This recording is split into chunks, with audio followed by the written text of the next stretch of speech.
हमर दुनु गोदाम साला रंग देले काला, रंग देले काला। हमर दुनु गोदाम साला रंग देले काला, कर देले काला।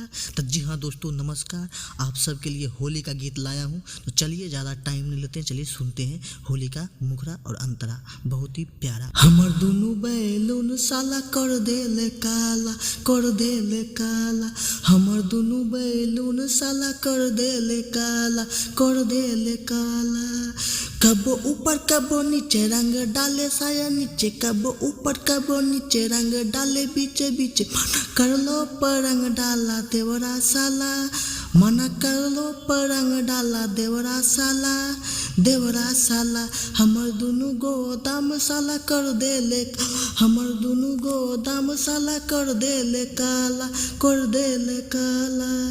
हमर दुनु बैलून साला कर देले काला, कर देले काला।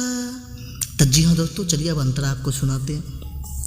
होलिया में देवरा के चढ़ गइले नासा, रंग देले सागरो जवानिया के लासा। होलिया में देवरा के चढ़ गइले नासा, रंग देले हमरो जवानिया के काछा।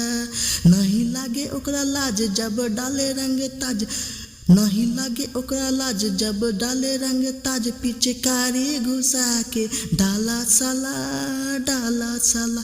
हमर दुनु गोदाम साला रंग देले काला, हमर दुनु बैलून साला कर देले काला, कर देले काला।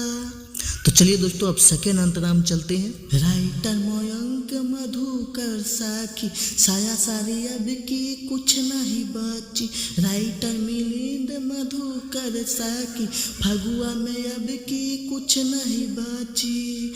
एकता देवरा कुमार बाटे फगुआ फुआ, एकता देवरा कुमार बाटे फगुआ फुआ।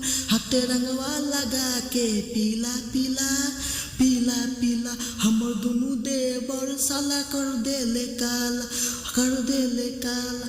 हमर दुनु बैलून साला रंग देले काला, रंग देले काला। हमर दुनु गोदाम साला कर देले काला, रंग देले काला।